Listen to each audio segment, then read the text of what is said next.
तो मुस्कान, समझ में आई बातें कितनी बारीक हैं। हाँ जी, एक चीज में एक बार क्या हुआ था, पोलिटिकल मैटर पे हम लोग टेंशन डाल रहे थे, मतलब कि ये दाढ़ी वाले लोग पॉलिटिशियंस वगैरह इन लोगों हम्म। पे डाल रहे थे। हाँ हाँ। तो राइट राइट विश्वबुद्धि 3-4 दिन तक आउट। अब इसमें मैं उनके साथ तो पक्का से अटैच नहीं थी नहीं, और बहुत गंदा वो हुआ था। अब ऐसा है ना कि उन लोगों के अंदर जो भयंकर अहंकारी होते हैं, बहुत अहंकारी होते हैं, अब उनकी इस अहंकार से जो बुरे काम हुए हैं, बहुत तकलीफें आई है संसार को, वो जो उन्होंने पीड़ाएं पहुंचाई हैं, जाने अनजाने में हम कहीं ना कहीं उनसे अटैच हो रहे हैं, उन पीड़ाओं से। और उनके कारण उन्होंने ऐसा किया है, उन्होंने ऐसा किया है, इससे क्रोध आ रहा है, हमें क्रोध आ रहा है। तो वो सारा घटनाक्रम भी एक प्रकार से अटैचमेंट पैदा कर रहा है, एक प्रोसेस है, यानी कि 1 घंटे के लिए ही। तो उस कंडीशन में रिफ्लेक्सेस आएंगे, पर उसमें उसमें आपको परेशान नहीं होना चाहिए, क्योंकि वो तो आएंगे ही काम जब करोगे। अब जैसे कि आपने घर साफ करना है तो धूल मिट्टी तो उड़ेगी ना। तो सफाई अभियान चल रहा था ना हमारा, तो सफाई अभियान में उनके रिफ्लेक्सेस तो आने ही आने हैं। अब हमारे जो सिस्टम को, जैसे श्री महादेव है, श्री महादेव को कोई मतलब नहीं है कौन बुरा है कौन अच्छा है, वो तो उसकी आत्मा के कल्याण की बात सोचते हैं ना। बुरे की आत्मा का भी कल्याण हो जाए और अच्छे की भी आत्मा कल्याण हो जाए, ठीक है।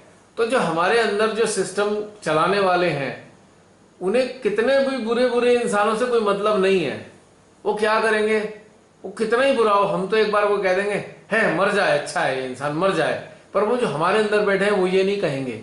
वो क्या करेंगे, नहीं नहीं नहीं नहीं, ये मरे ना मरे पर मैं इसके सिस्टम को ठीक कर दूं। तो हमारे माध्यम से वो इसके सिस्टम को ठीक करने की कोशिश करते हैं, और इस ठीक करने की प्रक्रिया में रिफ्लेक्सेस आते हैं। हम चाहे ना चाहे रिफ्लेक्सेस आएंगे, यदि हम किसी पे अटेंशन वर्क तो कर फिर रहे इस हैं केस में अटैचमेंट ठीक था। ना। यहां पे अटैचमेंट नहीं है, इस कंडीशन में अटैचमेंट नहीं है, इसमें हम मानसिक रूप से हाँ, दुखी तभी तो हैं। बोला, मतलब पेन से अटैच नहीं, है। सुनो सुनो सुनो, इसमें हम मानसिक रूप से, आत्मिक रूप से दुखी हैं कि ये इंसान ने बहुत बुरा किया है। जैसे हमारे हमारे देश की महान ढोंगी आत्मा बुराई कर रही है हमारे देश का लगातार, और हर पल हमारे अंदर उसके प्रति आक्रोश भी है, और चित्त भी वहीं रहता है। एक प्रकार से हम उससे अटैच ही हुए पड़े हैं, तो उसके रिफ्लेक्सेस आते रहते हैं ना हमारे अंदर।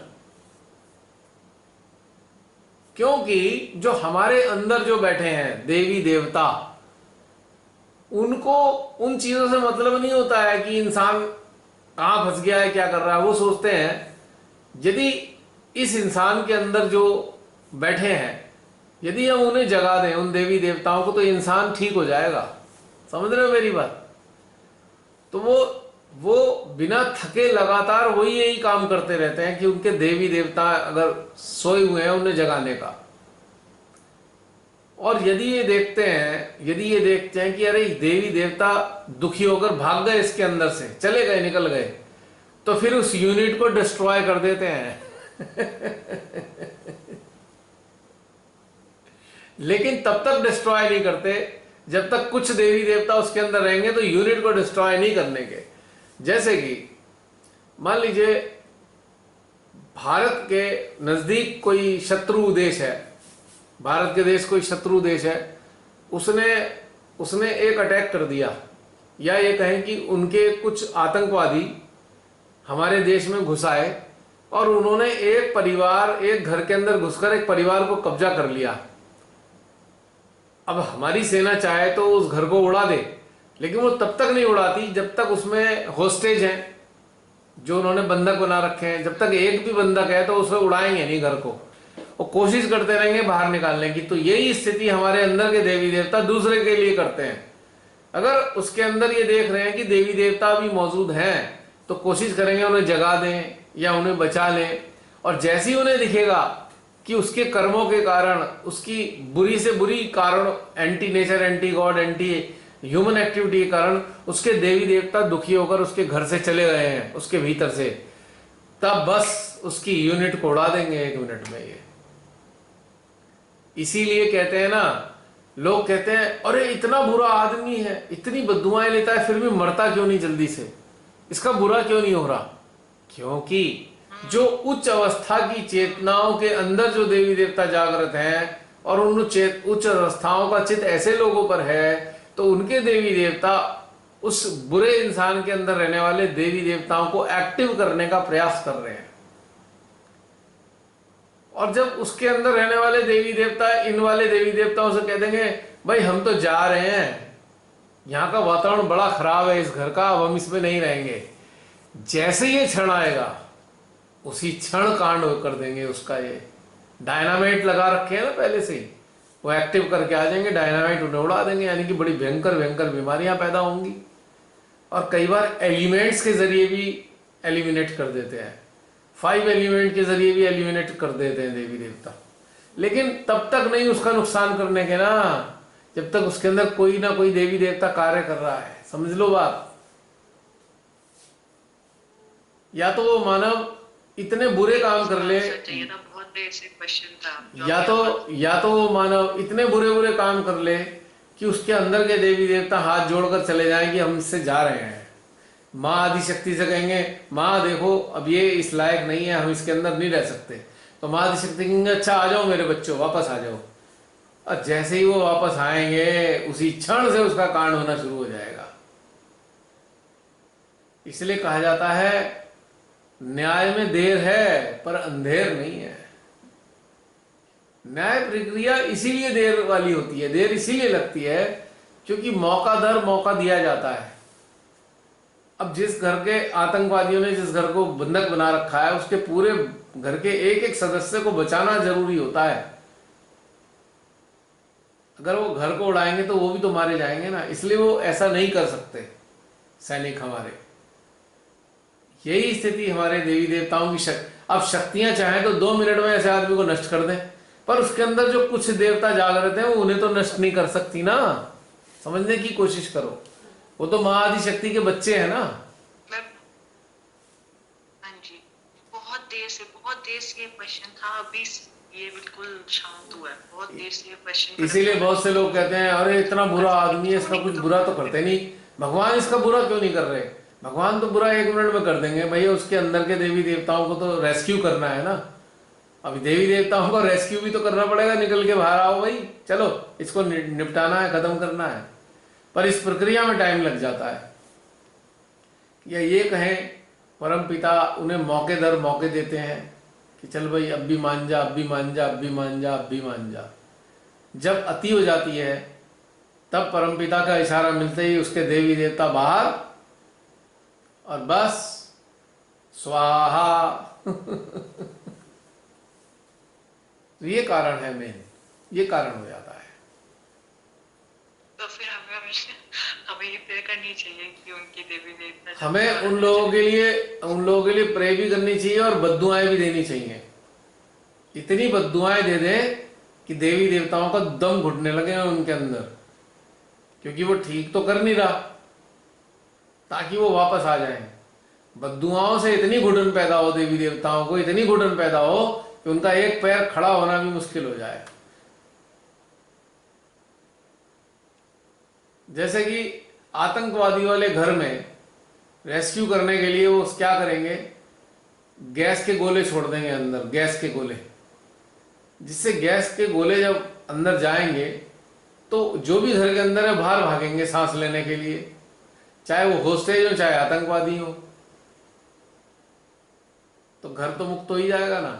और घर यदि खराब हो गया तो उसे उड़ा देंगे, और जो आतंकवादी बाहर आएंगे उन्हें गोली मार देंगे। तो ये है चीज, बद्दुआएं बड़ी कारगर होती हैं। दिल से बद्दुआ देनी चाहिए। जो मानवता का बुरा करते हैं दिल से बद्दुआ दो। सुबह उठ के सबसे पहला यही काम करना चाहिए, प्रभु का स्मरण करने के तुरंत बाद एक बद्दुआ।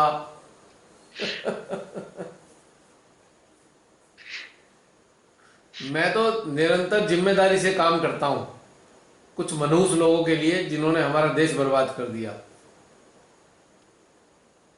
क्योंकि बद्दुआओं की संख्या बढ़ती जाएगी तो सफोकेशन इतना बढ़ जाएगा कि उस यूनिट के देवी देवता बाहर भाग आएंगे। बस वही क्षण होगा उस यूनिट को तबाह होने का। फिर काउंटडाउन शुरू हो जाएगा। काउंटडाउन उसी क्षण से शुरू हो जाएगा जिस दिन आखिरी देवता भी बाहर आ गया, उसी क्षण से वो काउंटडाउन शुरू हो गया। अब वो बिल्डिंग डिमोलिश कर दी जाएगी क्योंकि डायनामाइट तो ऑलरेडी लगे हुए हैं उसमें। देवी देवता अगर भीतर में बैठे हैं, जागृत हैं या बैठे भी हैं, तो समझ लीजिए उस शरीर के अंग प्रत्यंग बचे रहते हैं काफी हद तक। जब वो हट जाते हैं देवी देवता तो अंग प्रत्यंग डायनामाइट की तरह डिस्ट्रॉय होना शुरू हो जाते हैं। वो बायोलॉजिकल यूनिट डिस्ट्रॉय हो जाती है। हमने देखा होगा अक्सर टीवी पे, बहुत पुरानी बड़ी बड़ी बिल्डिंगों को ये डिमोलिश कर देते हैं डायनामाइट लगा के। पूरी टीम आती है, बहुत सारे डायनामाइट लगाएंगे, वो एक साथ ब्लास्ट होंगे, पूरी बिल्डिंग कोलैप्स हो जाएगी, ज़्यादा पुरानी बिल्डिंग को। तो डायनामाइट, गॉड ने हमारे अंदर डायनामाइट तो ऑलरेडी लगा रखे हैं। वो डायनामाइट कब एक्टिव होते हैं? जब ये देवी देवता चले जाते हैं। तो ये है कारण कि ये बचे इसलिए रहते हैं। इसीलिए ईश्वर जो है उनको सजा नहीं दे पाते, जल्दी से सजा नहीं देते, क्योंकि मौका भी दे रहे हैं ना। मौका देकर कह रहे हैं देवी देवताओं से, अरे कोशिश कर लो थोड़ी, भाई नाक गिरानी पड़े, बिल्डिंग ना तोड़नी पड़े तो अच्छा है। क्योंकि उन्हीं की रचना है ना वो बिल्डिंग भी, सारे मानव ईश्वर की रचना है, तो उन्हें बड़ा कष्ट होता है ना अपनी ही रचना को नष्ट करने के लिए। तो इसलिए मौका देते रहते हैं बार बार जागरूकता का। जब वो बिल्कुल ही सो जाने, अब उनके हर बार काम ऐसे करेंगे और काम खराब करते जाएंगे, तब जाकर फिर एक दिन ऐसा आता है कि उस दिन उनका समापन समारोह हो जाता है। तो उम्मीद करता हूं आपको उत्तर मिल गया होगा। हाँ जी। है ना? और बताओ मुस्कान। एक बात है मुस्कान, आई अप्रिशिएट यू, बहुत अच्छे क्वेश्चन लाती हो, वेरी गुड क्वेश्चंस। और मैं तुमसे क्षमा भी मांगूंगा, तुम अक्सर मेरे को मैसेज कर देती हो, कोई क्वेश्चन पूछती हो और मैं देखता भी नहीं हूँ कई बार, और आंसर देना तो दूर की बात। मैं क्षमा चाहता हूँ क्योंकि मेरे पे बहुत बिजी लाइफ है मेरी।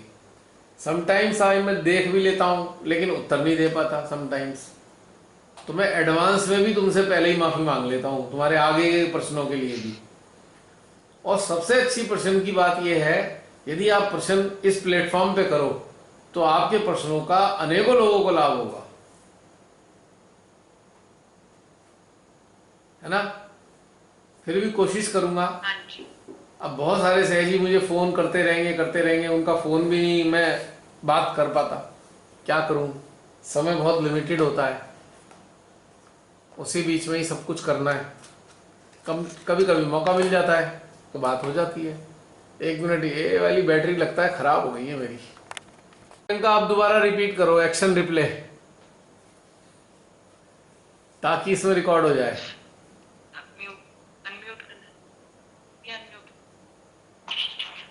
मैं मुस्कान को थैंक यू कह रही थी। ये क्वेश्चन मेरा था, इतना बद्दुआ जा रहा है, क्या हो रहा है, आंसर आया आज। लेकिन याद रखना, बद्दुआएं कभी खाली नहीं जाती हैं, इकट्ठी हो रही होती हैं। एक बद्दुआ निकलेगी तो किसी ना किसी देवता पे असर होगा उसका। 33 करोड़ देवी देवता बैठे हैं हमारे शरीर में, तो 33 करोड़ बद्दुआएं अगर लग जाएं तो फिर तत्क्षण कांड हो जाए। पर 33 करोड़ बद्दुआ नहीं लगती ना एक साथ में। तो ये चक्कर होता है। 33 करोड़ देवी देवता हमारे शरीर में है, उन सब का वहां से निकलने में काफी टाइम लगता है। इसलिए बुरे कार्य करने वालों को प्रार्थना, इसीलिए बुरे कार्य, इतने जो बुरे कार्य करते हैं उनको, उनके लिए परमात्मा से प्रार्थना भी करनी चाहिए और बद्दुआएं भी दबा के देनी चाहिए। एक दिन समय आता है जब बद्दुआओं का असर हो जाता है। हमें हताश नहीं होना चाहिए, बद्दुआएं देने में कोई जो लोग कटौती नहीं करनी चाहिए। हाँ बोलो बोलो।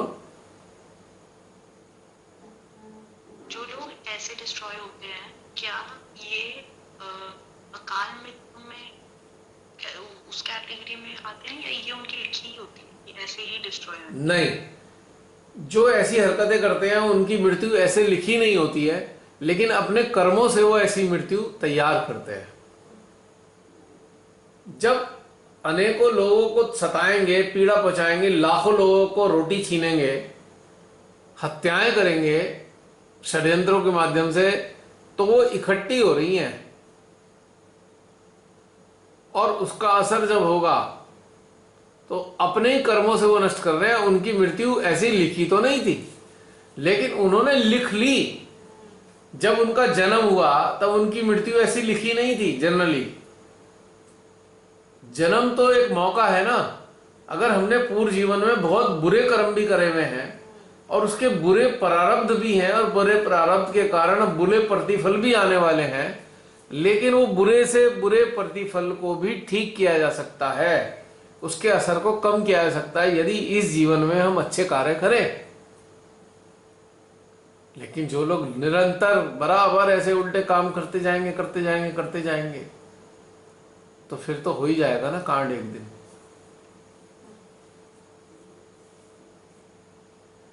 तो उसे अकाल मृत्यु नहीं कहते। उन्होंने खुद ऐसी मृत्यु का न्योता दिया है, खुद अपने लिए बुरी से बुरी मृत्यु तैयार कराई है। अब काल कह लो या अकाल कह लो, फिक्स नहीं है और उससे पहले हो जाए। क्या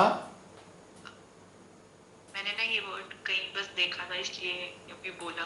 नहीं, एक आम लेमेंस लैंग्वेज में ये कह देते हैं भैया इसकी मृत्यु सुनिश्चित है।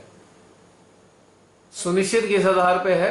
पूर्व जन्म के आधार पे। एक तुमने आर्टिकल पढ़ा होगा कि अपनी आयु बढ़ भी सकती है और घट भी सकती है, याद है? पढ़ा था आर्टिकल, उसमें ये दोनों ये चीजें मेंशन थी कि हमारी आयु बढ़ भी सकती है जो लिखी है, और घट भी सकती है जो लिखी है। लिखी हुई जो आयु होती है वो पूर्व जीवन के ऊपर आधारित होती है। आखिरी सांस के समय तक जो हमने पिछले जीवन में इकट्ठा कर रखा है उसके आधार पे एक मृत्यु की समय सीमा सुनिश्चित हो जाती है। लेकिन अपने कर्मों से हम उसको घटा भी सकते हैं और बढ़ा भी सकते हैं, ये बात तय है। अपने कर्म या अपनी अंतर स्थिति, मन स्थिति के कारण घटाई बढ़ाई जा सकती है। जैसे एक वो सती थी ना, अनुसुईया, उसने अपनी पति की आयु बढ़ा दी थी अपनी भक्ति और साधना के जरिए। अनुसुईया का पति लकड़हारा था, लकड़ी काटते हुए पेड़ पर लकड़ी काट रहा था, अचानक उसकी तबीयत खराब हुई, नीचे आके लेटा और अनुसुईया की गोद में आगे उसके प्राण निकल गए। अब अनुसुईया को तो बड़ा कष्ट लगा, वो तो भिड़ गई भगवान जी से। उन्होंने कहा भाई ये तो हो नहीं सकता, तुम्हें प्राण वापस देने पड़ेंगे इसके। तब उन्होंने कहा कि मेरा जो सतीत्व है उसकी जो शक्ति है उसके कारण वो अपने पति के प्राण वापस लाई। तो उसके पति के प्राण की आयु सुनिश्चित थी, मर गया। उसके बाद पर उसकी ऊर्जा की शक्ति से वो वापस जागृत भी हो गया, जीवित भी हो गया। वो सावित्री सत्यवान की तरह। हाँ, अनुसुईया नहीं, सावित्री सत्यवान। मुझे याद नहीं, ज्यादा पढ़ी बातें होती है। सावित्री और सत्यवान है, यस। अनुसुईया का क्या प्रकरण था?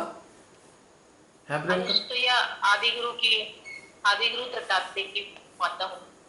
अच्छा, देखा तुमने, देखा मेरा जो ये ज्ञान है बिल्कुल आधा अधूरा है, मुझे कुछ नहीं पता है, आधी अधूरी बातें मालूम है मेरे को, बस थोड़ी। सावित्री और सत्यवान। नहीं, मेरे को नाम वैसे भी नहीं याद रहने थे, मेरे को वो स्टोरी याद है। अच्छा, और इसके विपरीत एक मार्कंडे जी की भी कहानी है कि उन्हें उनकी आयु मात्र 8 वर्ष की थी, उनकी मृत्यु हो जानी थी।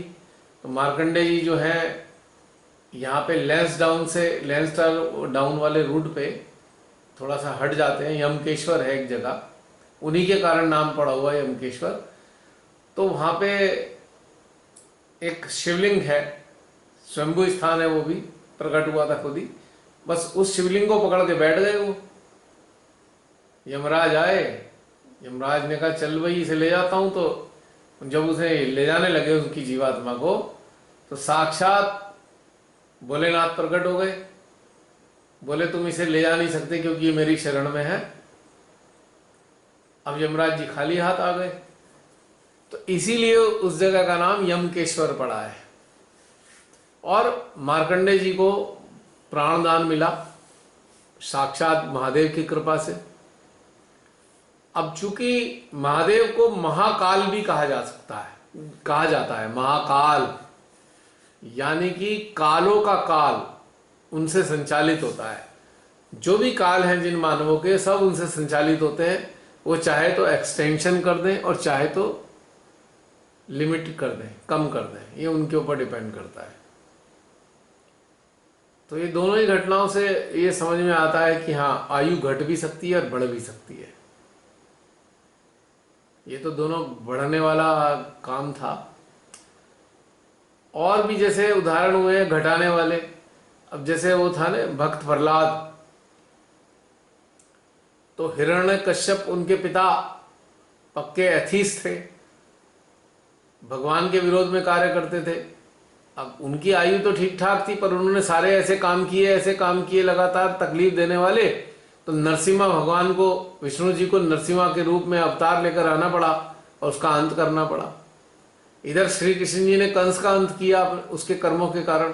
वो मारना चाहते थोड़ी थे अपने मामा को, लेकिन उनके काम ही ऐसे थे, उन्हें मारना पड़ा। इस प्रकार से बहुत सारी चीजें हैं जो घट बढ़ जाती हैं। It depends.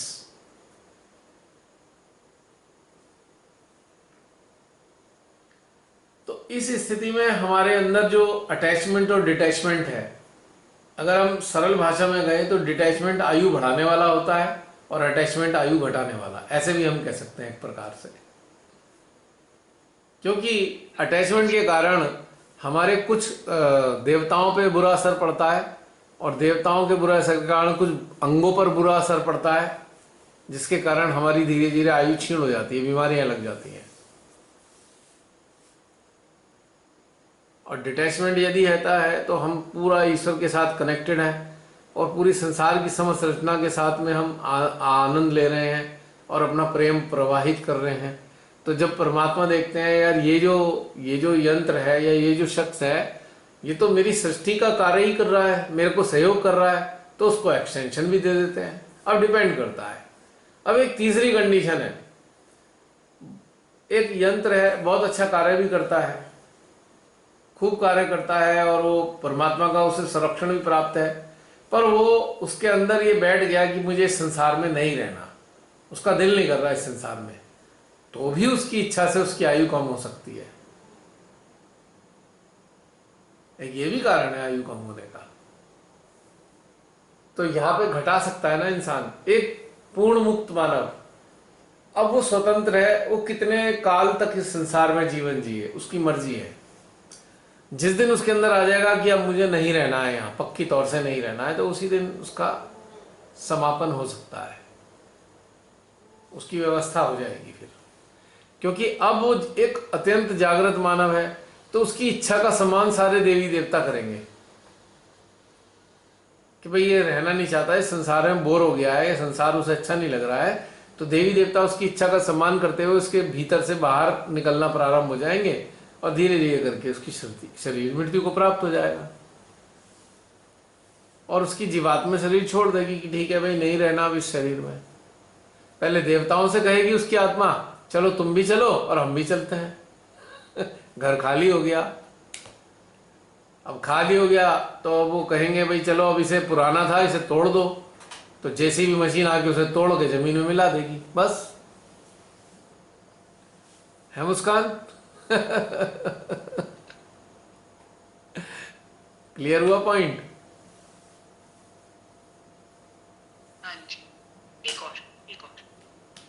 बोलो बोलो।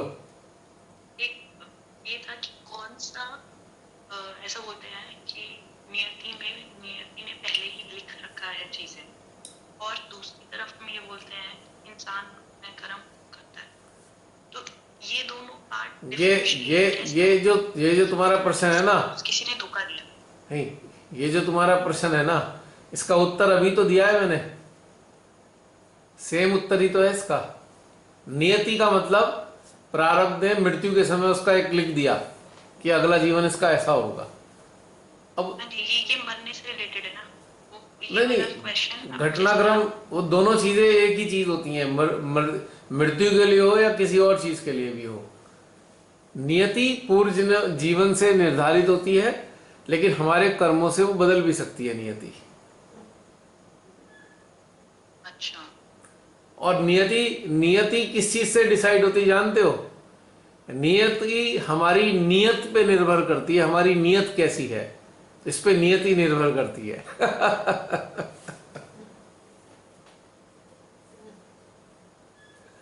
तो फिर जो जैसे कहते हैं कि ये लिखा हुआ है, ये लिखा हुआ है, वो अब एक्चुअल में लिखा हुआ है या नहीं लिखा हुआ?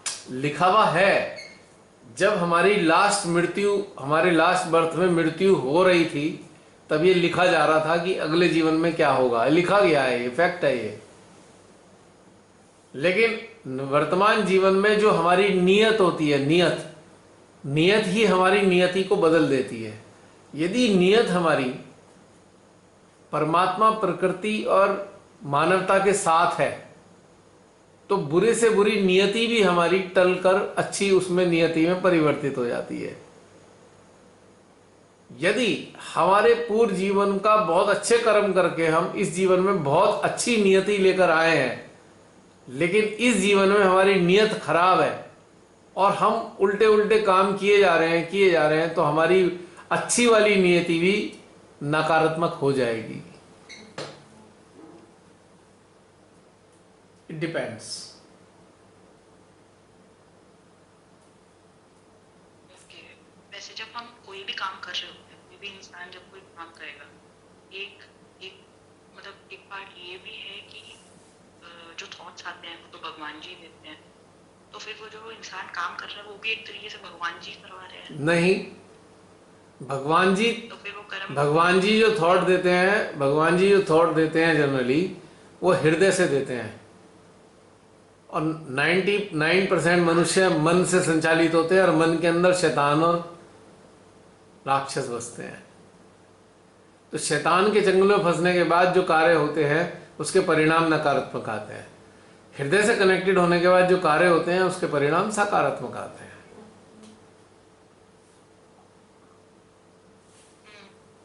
पर कई चीजों पे, जैसे हम कोई किसी भी सिचुएशन, मतलब कोई ऐसी सिचुएशन बन रही है जिसमें हमको डिसीजन लेना है, यस या नो, और जब हम जैसे सपोज मेरे को अच्छे मार्क्स चाहिए और मैंने उसकी तरफ काम करना शुरू कर दिया, अपनी मेहनत पूरी दी, अब वो सक्सेस होगा या नहीं होगा वो तो वो अपने हाथ में नहीं होता ना। तो वो नहीं, मैं एग्जांपल गलत दे, एक्चुअली मतलब कि मेरा कहने का मतलब है कि भगवान जी कई कई चीजों में इंटरफेयर करते हैं और कई बार वो इंटरफेयर नहीं करते। नहीं, कहीं पे कोई चीटिंग, भगवान जी तो इंटरफेयर करके देखो, वो रोक सकते हैं, पर वो कई देखो एक बात सुनो, ध्यान देना। यदि हम जागृत नहीं हैं तो हमारा सबकॉन्शियस ही हमें गाइड कर रहा है, सबकॉन्शियस ही हमारे को बता रहा है ये कर ये कर ये कर, चाहे कभी परिणाम सकारात्मक आ रहे हैं, कभी नकारात्मक आ रहे हैं। लेकिन यदि हम जागृत है तो उसमें हमारे को हृदय से कमांड मिल रही है, और हृदय जो है ना वो हमारी जीवात्मा के कल्याण की बात बताएगा। भले ही उस कार्य को कर कर हम किसी अपने उद्देश्य में असफल हो जाएं, मान लीजिए तुम्हारे हृदय में आया कि भाई अभी तुम्हें बीएड नहीं करना है, अब तुम्हें एमबीए करना है, हृदय में आ गया, तो कर तो बीएड रहे थे, अपने मन में तो था बीएड करके हम टीचर बनेंगे, लेकिन हृदय ने बदल दिया सारा सिस्टम, क्योंकि जागृत हो। और यदि जागृत नहीं होते तो माइंड में था बीएड करना है, तो बीएड के पीछे ही हाथ धो के पड़े रहते। जागृत मानव की जो नियति है वो ईश्वर डिसाइड करते हैं, और वो हमारी सोचों के अनुरूप नहीं हो सकती। जरूरी नहीं है कि हमारी सोचों के अनुरूप हो नियति। और जो जागृत नहीं है उसकी नियति और उसके कार्य जो है उसके पूर्व जीवन की व्यवस्था करती है, प्रारब्ध करता है। लेकिन कई बार क्या होता है कि नियति तो हमारे को बनाना चाहती थी इंजीनियर, और हमारे पड़ोस में एक इंसान डॉक्टर बन गया तो हमारे अंदर डॉक्टर बनने का भूत चढ़ गया, हम भी डॉक्टर बनेंगे बनेंगे बनेंगे बनेंगे। तो हम इंजीनियरिंग छोड़ के हम लग गए एमबीबीएस की पढ़ाई करने में, और बार बार फेल हो रहे हैं, बार बार फेल हो रहे हैं। वो तो लाइलग हो गया ना। हाँ, तो एक ये भी तो इसके अंदर एक ल्यूप पॉइंट है ना इसके अंदर, कि हम देखा देखी भी बहुत से काम करते हैं जो नियति में शामिल नहीं होता। Out of competition, out of jealousy, out of ego भी ऐसे काम कर डालते हैं जो हमारी नियति में शामिल नहीं था, हमने इनके चक्कर में फंस के कर दिए। लेकिन आम जीवन में, आम जीवन को चलाने के लिए हम एक सरल भाषा का इस्तेमाल करते हैं। अरे प्रभु की ऐसी मर्जी थी, मतलब इट्स ए लेमैन्स लैंग्वेज। लेकिन एक्चुअल में टेक्निकली अर्थ जाओगे, अब जब इससे आप टेक्निकली गुजरोगे तो इसमें तो सैयों प्रकार के जो इसमें एस्पेक्ट है जो समझ में आ जाएंगे हमें। अगर इसे बारीकी से देखोगे तो इतना कॉम्प्लिकेटेड है, ये इतना बारीक है, इतना सूक्ष्म है, इसको समझने में मजा भी बहुत आता है, लेकिन इतना आसान भी नहीं है समझना। तो इसलिए हम सब झंझटों को छोड़ के कहते हैं, अब इन सब झंझटों को छोड़ के कहते हैं प्रभु जैसी आपकी मर्जी, बस खत्म, यहाँ फाइल बंद कर देते हैं हम। लेकिन सूक्ष्मताओं का कोई अंत नहीं है।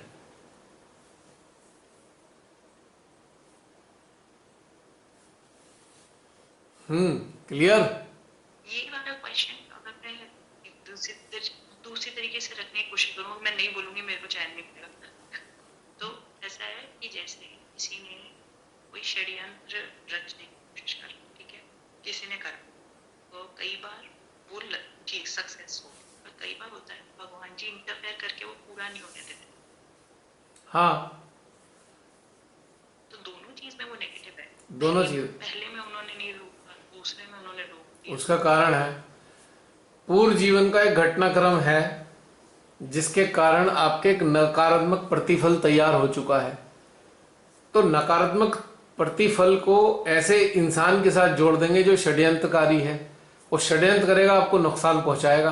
आप कहोगे इसने मुझे नुकसान पहुंचाया, लेकिन एक्चुअल में आपको पूर्व जीवन का प्रतिफल मिला है उसके जरिए। यहाँ दोनों की कॉकटेल हो जाती है एक्चुअली। और डिवाइन जो है बड़े इंटेलिजेंटली डिवाइन जो है बड़े इंटेलिजेंटली हमारे पूर्व जीवन के सकारात्मक या नकारात्मक प्रतिफलों का इस्तेमाल करते हैं। कभी तो पुरस्कार दिला देते हैं, कभी सजा दिला देते हैं। अब पहले वाले केस में कि किसी ने षड्यंत्र किया, उसे फेल कर दिया भगवान जी ने, पूर्व जीवन का कोई पुण्य आपके सामने आ गया, पूर्व जीवन का पुण्य सामने आ गया, उसके कारण आप विपदा में जाने से बच गए।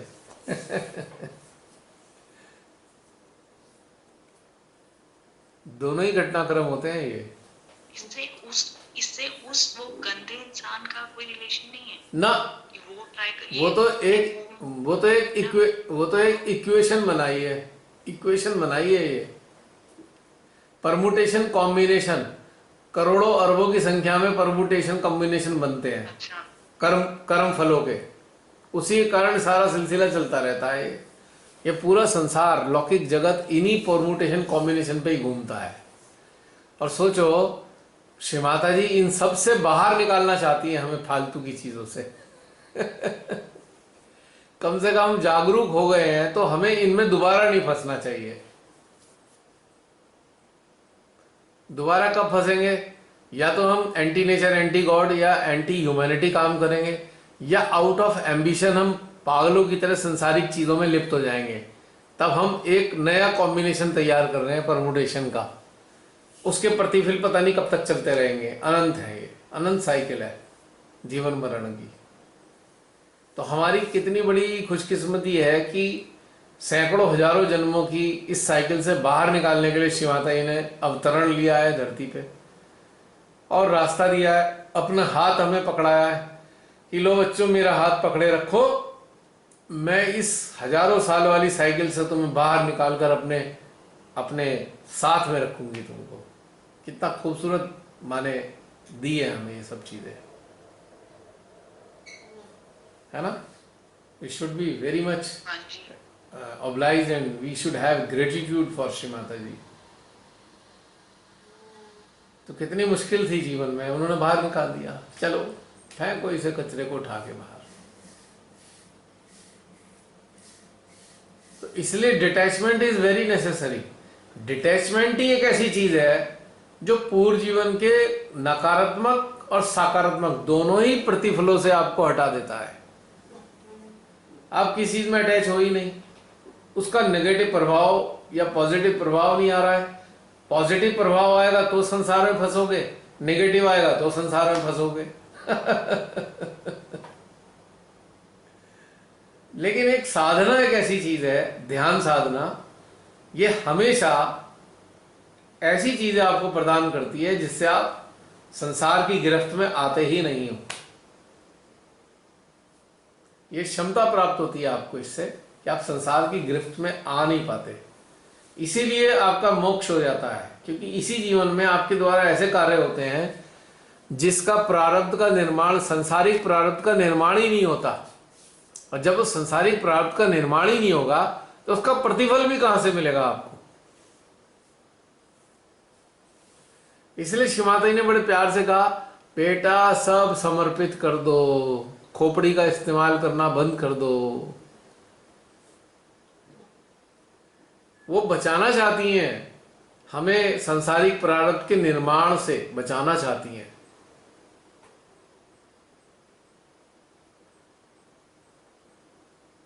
क्लियर हो गया पॉइंट? ये तो बहुत पेचीदा सिस्टम है। और क्या, जितना घुसोगे, ये तो पैसिफिक ओशन जैसी डेप्थ है, जितना नीचे जाओगे उतनी नई नई चीजें नजर आती जाएंगी।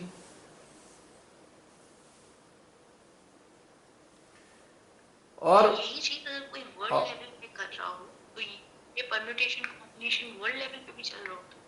परमुटेशन कॉम्बिनेशन, वर्ल्ड लेवल पे कर रहा हूँ, राजा अपनी एक मिनट, जनता के साथ कर रहा हूँ। परमुटेशन कॉम्बिनेशन तो होता ही वर्ल्ड लेवल पे है, ये चक्कर तो वर्ल्ड लेवल पे ही चल रहा है ना।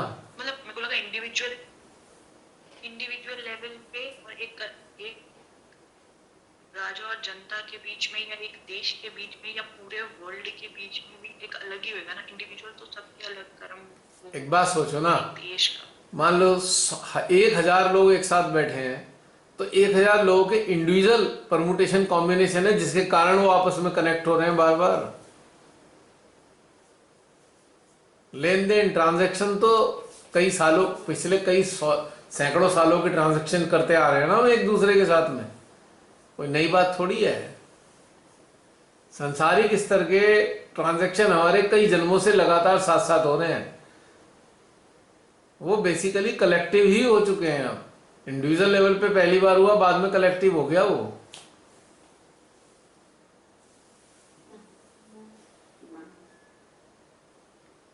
तो ये वाली चीजें हैं। शायद मैं समझी कि शायद क्या सेकंड वाला कि सेकंड वाला पॉइंट शायद मेरे को प्रॉपर्ली समझ में आया। ऊपर से निकल गया ना ये। अगर ये जैसे भैया अफगानिस्तान का ही ले सकते हैं, तो 20 साल पहले फिर सुधरा, फिर 20 साल बाद ऐसा रिटर्निंग। क्या चीज, दोबारा बोलो, दोबारा बोलना प्रियंका। अफगानिस्तान का ही ले। अफगानिस्तान, हाँ हाँ हाँ सेम केस है, हाँ। फिर से रिटर्न हुआ, फिर से हाँ सबको झेलना सेम चीज। हाँ, कैसे हुआ ये? इसको ऐसे ही समझ लो कि जो अफगानिस्तान अगर अपग्रेड कर जाता, इस लेवल पे अपने आप को स्टेब्लिश कर लेता कि तालिबान दोबारा उस पर कब्जा ना कर सके तो बच जाता। पर अफगानिस्तान ने इस पे ध्यान नहीं दिया, उसने टेक इट ग्रांटेड ले लिया, अपने आप को ऊपर नहीं उठाया, तो फिर फंस गया वो। जैसे सहजी फंस जाते हैं। तो मौका तो एक तरीके से उसने दिया ना। ऐसा है ना, अमेरिका अमेरिका की हम नहीं मानते, वो तो बाहर की चीजें हैं, शैतान है। अब शैतानों को तो मौका हम ही दे रहे हैं ना।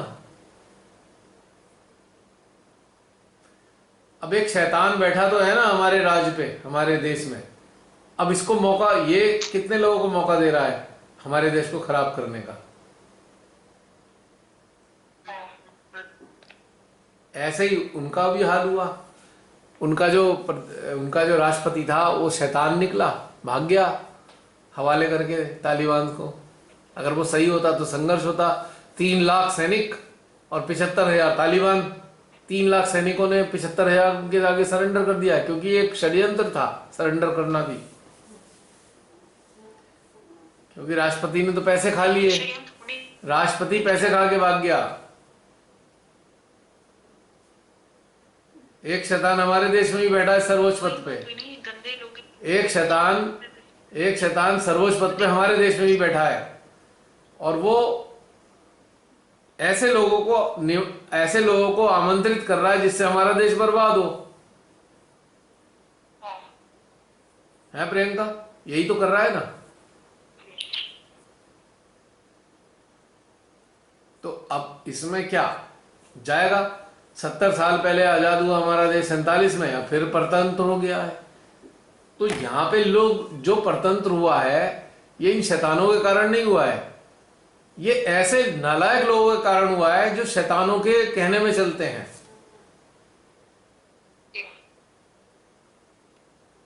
ज्यादातर लोग नालायक हैं, जिनके अंदर घृणा भरी हुई है, हिंदू मुस्लिम घृणा, और ये शैतान उस घृणा को बढ़ाने वाला है। ये शैतान उन सब नालायक लोगों का रिप्रेजेंटेटिव है। उन लोगों के कारण इस शैतान को मौका मिला है, और ये शैतान ऐसी ताकतों को आमंत्रित कर रहा है हमारे देश में जो बर्बाद कर रही हैं। 2 नर पिशाच भी हैं यहाँ पे। 2 नर पिशाचों को भी देश के मत्थे मढ़ दिया इसने। जो 2 सबसे बड़े व्यापारी हैं वो नर पिशाच हैं, वो खून चूस रहे हैं पब्लिक का। समझ रहे हो। तो ये गेम होता है, इसलिए उभर के भी नीचे चले जाते हैं। देश उभरा, 800 साल संघर्ष किया, 600 साल मुगलों ने किया, 200 साल अंग्रेजों ने किया, कैसे तैसे उभरा। अब इन ऐसे नालायक लोगों के कारण, जो नर पिशाच को वो सत्ता में पहुंचाकर सपोर्ट करते हैं, उनके कारण देश फिर बुरी हालत में आ रहा है। फैक्ट बता रहा हूं मैं।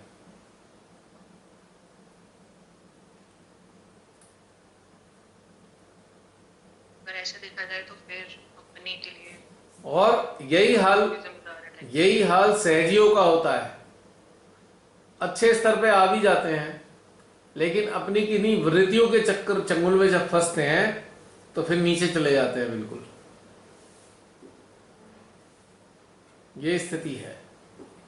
और बेचारे देवी देवता ही मदद नहीं कर पाते, क्योंकि खुद की इनकी इच्छा नीचे जाने की होती है। क्या देवी देवता मदद करेंगे।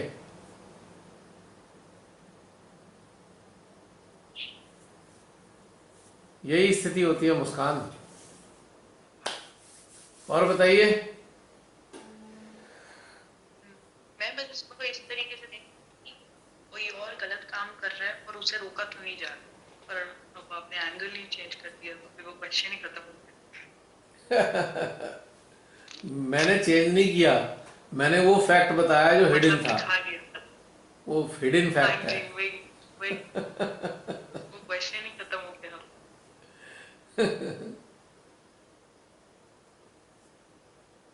पर अब हम क्या कर सकते हैं। हम कर सकते हैं, कर ही रहे हैं जो कर सकते हैं, इसके अलावा जो हमारे क्रांतिवीर करा करते थे, हमें भी वही काम करना है। अब हमारे पास हाथ में ना हथियार है ना तलवार है, लेकिन हमारे हथियार श्रीमाता जी ने दिए हैं। शक्तियां, अटेंशन की पावर, प्रार्थना की शक्ति, अटेंशन की शक्ति, कहीं ना कहीं बद्दुआ की भी शक्ति है। श्रीमाता जी क्षमा करना मुझे, आपने तो कहा था बद्दुआ नहीं दे सकते हम, पर हम कोशिश कर रहे हैं, क्या पता लग जाए। और ये सब चीजें अटेंशन बहुत खींचती है। हाँ, जितनी भी देश की बुराई हो या विदेशों की, मतलब आप खींचे रहोगे वहीं पे है, फिर देखना चाहोगे क्या होता वो है। क्यों खींचती हैं टेंशन हमारी? क्योंकि हमारे अंदर की शक्तियां हैं, वो हमारे टेंशन को वहां रखती हैं, ताकि भीतर की शक्तियां वहां पे कार्यान्वित रहें। हमारी आत्मा हमें प्रेरणा देती है, हमारे अंदर बैठे हुए जो शक्तियां हैं, देवी देवता हैं, वो प्रेरणा देते हैं टेंशन मारक को, ताकि माँ आदि शक्ति की शक्ति कार्य करे, श्री कलगी की शक्ति कार्य करे।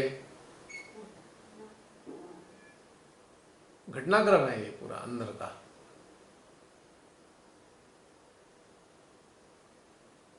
ऐसे चलती है गाड़ी हमारे अंदर की।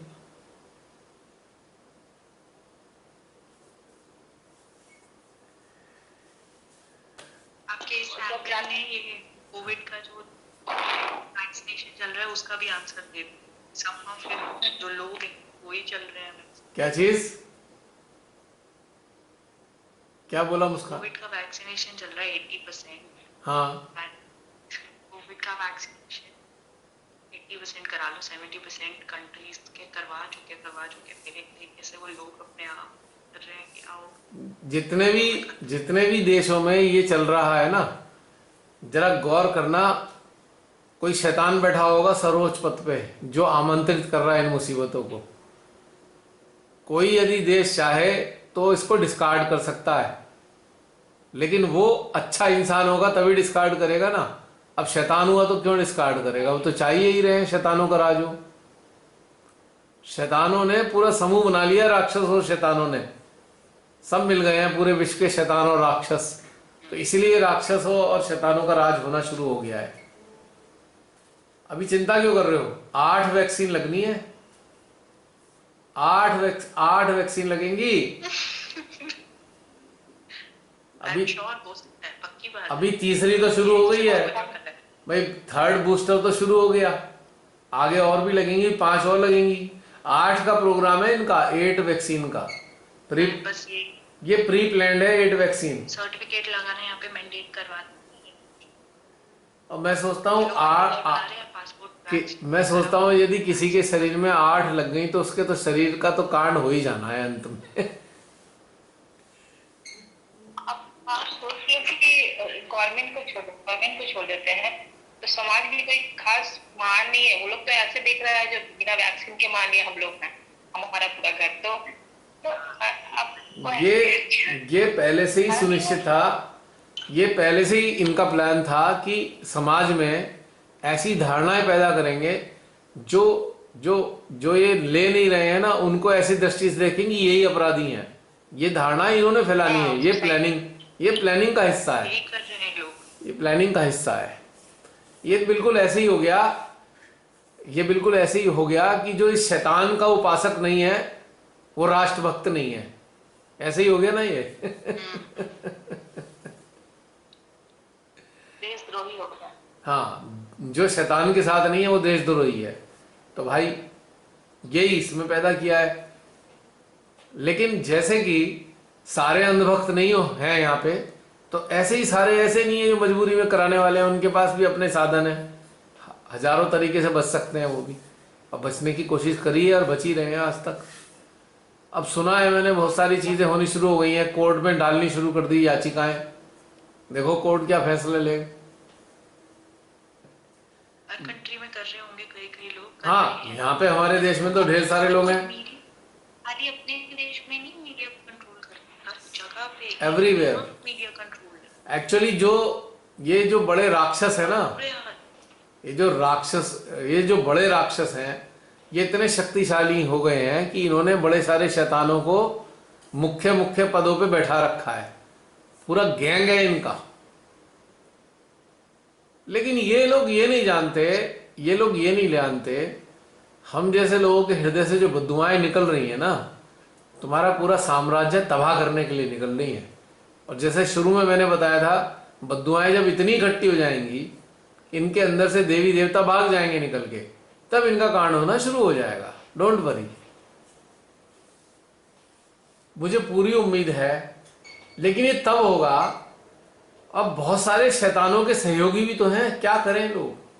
हर देश में बहुत सारे लोग शैतानों को सहयोग कर रहे हैं भाई। 80% लोगों में, कहीं 70 और 80% हो रहा है, वो मूर्ख लोगों ने क्यों लगवाए, विरोध क्यों नहीं किया उन 70-80% लोगों ने? हाँ जी, क्यों नहीं विरोध किया? ये पहचान है जिस कंट्रीज में 70-80% है ना, मतलब आप समझ लो उस साइड की जनता। तो सोचो, जनता ही गलत है ना। अब ऐसी जनता को श्री कल्कि क्या मदद करेंगे? ऐसी जनता की मदद कौन करने वाला है? देवी देवता ऐसी जनता की मदद नहीं कर सकते। जनता जब खुद की मदद करने को तैयार नहीं तो वो क्यों करे मदद? अब उत्तर मिल गया इस बात का कि शक्तियां कार्य क्यों नहीं कर पा रही हैं। हाँ जी, वो आप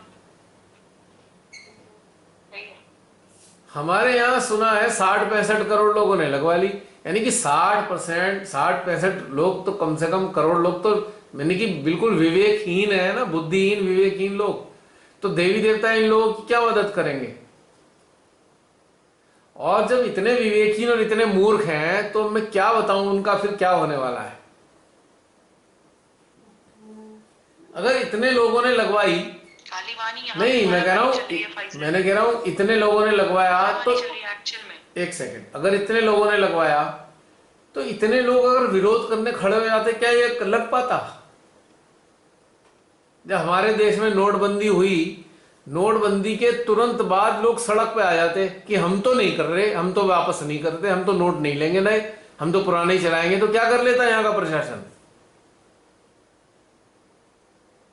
सारे लोग एकजुट होते कि नहीं, हम तो यही नोट प्रचलन में रखेंगे, अब कर लो क्या करो तुम। तो नोटबंदी फेल हो जाती। लेकिन गुलाम लोग हैं, मानसिक रूप से गुलाम है, गुलाम लोगों के कारण ये सक्सेसफुल हो गई। जब 28% जीएसटी लगाई तब इन गुलाम लोगों ने विरोध नहीं किया तो 28% जीएसटी लग गई। जब हिंदू मुस्लिम झगड़े करा रहे हैं ये लोग तो इस चीज का विरोध नहीं कर रहे तो हिंदू मुस्लिम झगड़े हो रहे हैं। तो जो जो हो रहा है ना, ये लोग इसी के लिए, इसी के ही लिए जिम्मेदार हैं।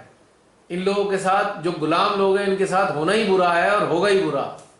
सही तो हो ही नहीं सकता इनके साथ में, क्योंकि सहयोगी है ये मदद कर रहे हैं एक्चुअली, इन लोगों की शामिल है मदद में इनकी।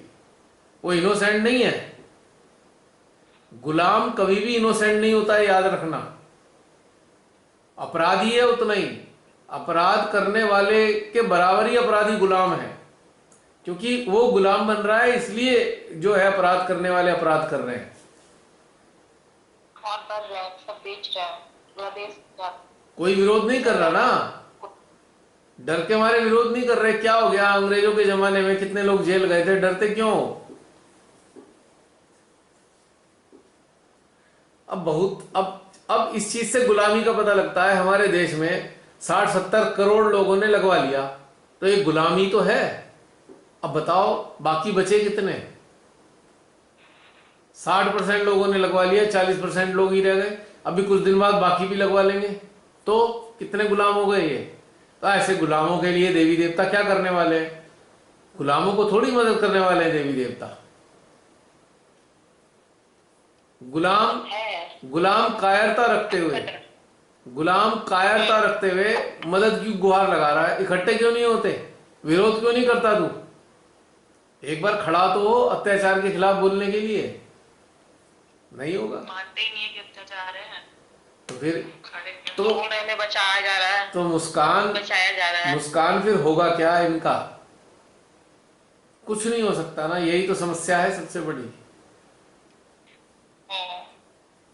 शासन जो कर रहा है, शासक की गलती नहीं है, जो शासन को स्वीकार कर रहे हैं गलती उसकी है।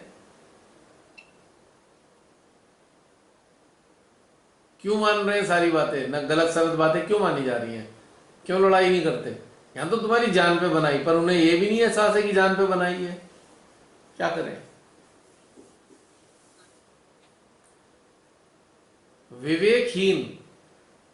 विवेकहीन जो लोग होंगे उनको गुलाम बनाना सबसे सरल काम होता है, और वही तो शैतानों ने किया है। विवेकहीन लोगों को गुलाम बना लिया, बाकी बचे हुए लोग उनके लिए संघर्ष है। और बाकी बचे हुए लोग गुलाम तो बन नहीं सकते, तो उनका एक ही धर्म रह जाता, संघर्ष करने का। और ऐसे ही डर भी एक कारण। हाँ, डर भी एक कारण है। डर डर क्रांतिकारी लोगों के अंदर डर नहीं होता, डर होता ही गुलामों के अंदर है। मैं स्पष्ट बोल रहा हूं, डरपोक गुलाम ही होते हैं, क्रांतिकारी कभी डरपोक नहीं मिलेगा आपको।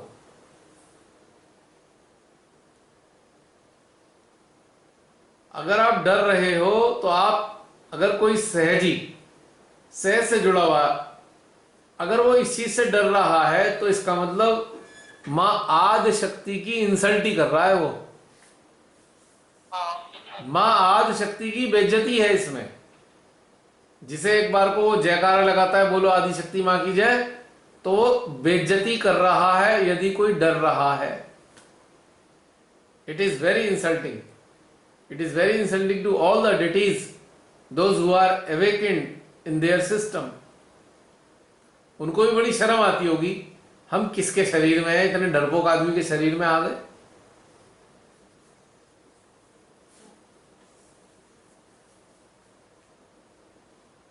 शूरवीरों के साथ होती हैं शक्तियां, कायरों और मरगिल्ले और लुटे पिटे लोगों के साथ शक्तियां नहीं कार्य करती।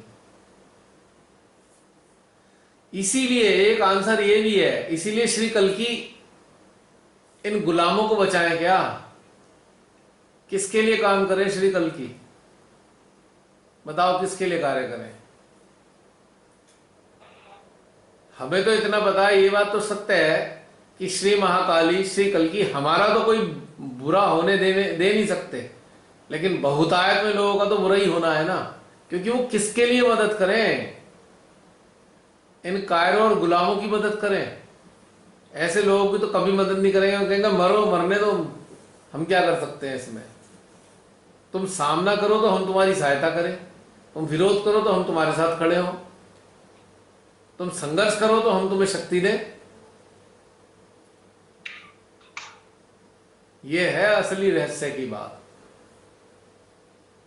लोग कह रहे हैं ये लोग ऐसा कर रहे हैं वैसा कर रहे हैं, मैंने कहा नहीं, ये लोग ऐसा नहीं कर रहे, जो इनके सहयोगी लोग हैं उनके कारण ऐसा हो रहा है, जो आम जनता के रूप में मौजूद है। गुलामों की संख्या ज्यादा है और आजादों की संख्या बहुत कम, स्वतंत्र लोगों की संख्या बहुत कम है हर देश में। लेकिन तुम देख रहे हो ना, हर देश में संघर्ष चल रहा है, हमारे क्रांतिवीर पूरी दुनिया में छाए हुए हैं, और एक दिन आजाद करा के ही मानेंगे इन राक्षसों से देश को। लगेगा समय, पर होगा फिर दोबारा आजाद। इनका सर्वनाश होगा, इन सारे शैतानों का, राक्षसों का, जो पूरी दुनिया के देशों की मुख्य जो पद हैं उनके ऊपर बैठे हुए हैं, शासन कर रहे हैं।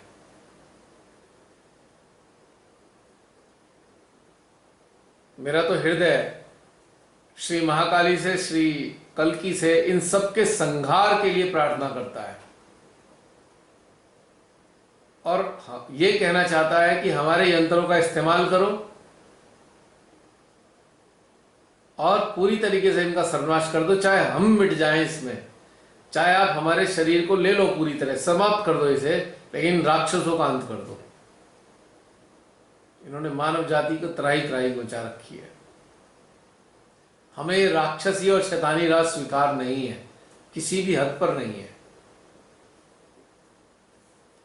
मेरा तो काम ही है, जिससे मिलता हूं इन मनुष्यों के लिए बद्दुआओं की बात जरूर करता हूं, यही मेरा एक कर्तव्य है। लिखता भी हूं, तुम्हें पता ही है, मरूं या जीऊं मेरा यही धर्म है। मानवता की खिलाफत करने वाले लोगों को सर्वनाश करने के लिए प्रार्थना करना और चित्त से भी कार्य करना, बद्दुआएं भी देना।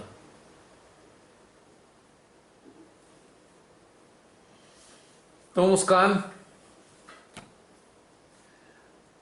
अब बहुत से लोग कहेंगे जैसे तुम हो, अब तुम ये भी कह सकती हो मैं क्या करूं, मैं तो यहां हूं, तो मत हो वहां पे, छोड़ के आ जाओ। बुरा मत मानना, मैं कुछ और बताना चाह रहा हूं। तुम्हारी आवाज नहीं आ रही है, म्यूट हो गए हो तुम।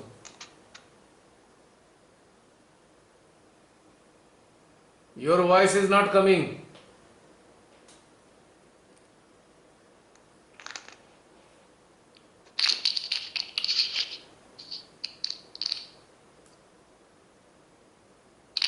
हेलो। हाँ, अब जैसे मान लो तुम कहोगी मैं क्या करूं, मैं ऑस्ट्रेलिया में हूं, यहाँ पे ये कर रहे हैं वो कर रहे हैं, तो ऑस्ट्रेलिया में तुम हो क्यों, किस लिए हो, बताओ किस लिए हो। पढ़ाई के लिए। पढ़ाई किस लिए कर काम रही हो, के लिए। पढ़ाई किस लिए कर रही हो, काम के लिए। काम किस लिए करना चाहते हो, रोजगार। काम तो भारत में भी हो सकता है।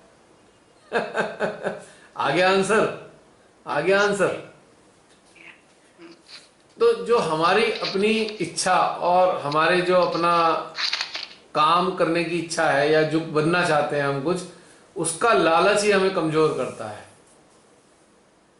जो बड़े पैसे वाले लोग हैं, जो अच्छे पैसे वाले हैं, विरोध कर सकते हैं पैसे से भी, वो कहेंगे नहीं नहीं नहीं, हम गवर्नमेंट ना हमारे को नुकसान कर देगी, हमें जेल में पहुंचा देगी, इसलिए हम तो सहयोग करेंगे।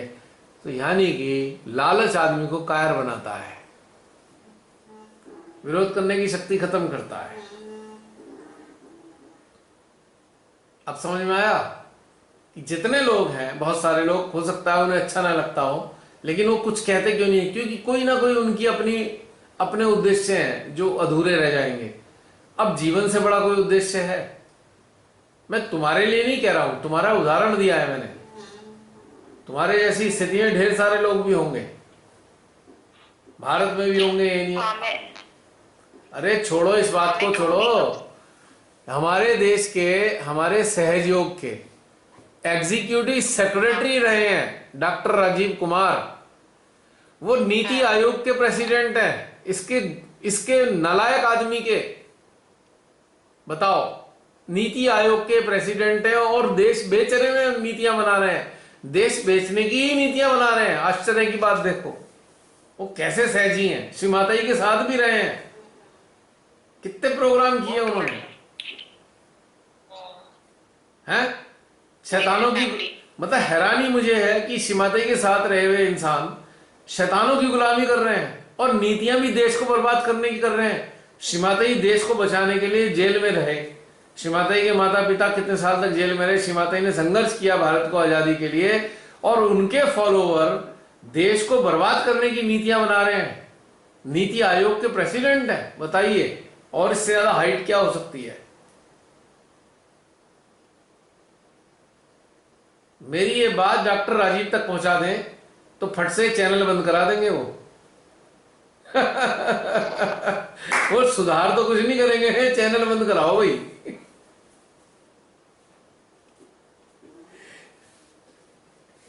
और कितने सारे सहजी मेरे ख्याल से उच्च पदों पर हैं जो इन राक्षसों को सहयोग कर रहे हैं। आश्चर्य की बात देखो, देश को बर्बाद करने में मदद कर रहे हैं। और कुछ हमारे सहजी ऐसे हैं जो इन राक्षसों का, देश बर्बाद करने वाले राक्षसों का रात दिन गुणगान करते हैं। कभी उनको हनुमान जी बता दें इन राक्षसों को, कभी वो कृष्ण जी बता दें, कभी सतयुग के वो बता देते हैं। अरे कमाल की बात है यार, हाइट है, मजा आता है, हंसी भी आती है मुझे, बहुत ज्यादा हंसी आती है। मैं कहा हाइट हो गई भाई अब तो। अब शक्तियां, अब श्री कल की ऐसे सहयोगियों को क्या करें, ऐसी सहयोगियों को नष्ट कर दें क्या वो। मान लो जिनके हृदय में श्री माता जी के श्री चरण है, अब श्री कल की ऐसे सहयोगियों को नष्ट कर दें। सोचो थोड़ी देर के लिए जरा, उनके लिए कितना धर्म संकट की बात है।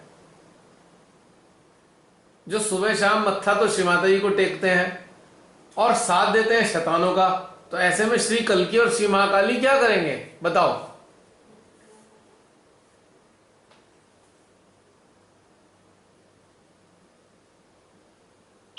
है ना कितने धर्म संकट की बात। इसीलिए न्याय में देरी होती है, इसीलिए दुष्ट लोग सरवाइव करते हैं। एक मिनट रुकना। हाँ मुस्कान, अब बताओ। तो हो सकता है, अब मुझे उम्मीद है आपके सबके प्रश्नों के उत्तर मिल गए होंगे।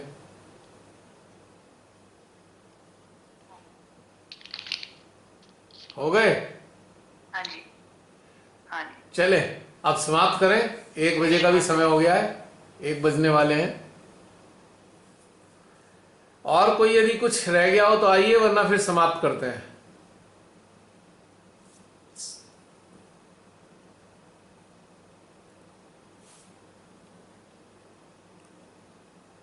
और कोई कुछ कहना चाहते हैं तो बोल दीजिए, वरना फिर चलते हैं।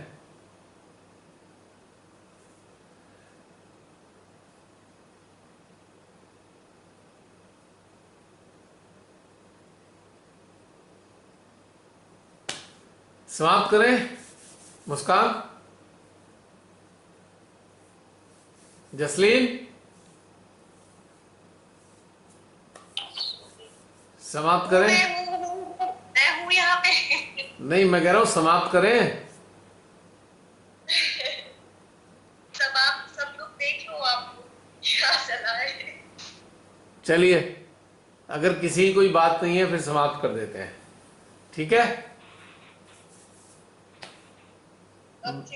नेक्स्ट टाइम बाकी कुछ रह गया होगा, किसी को कुछ अगर है ऐसा, तो अगली बार बात करेंगे। जय श्री माता जी। जय श्री माता जी।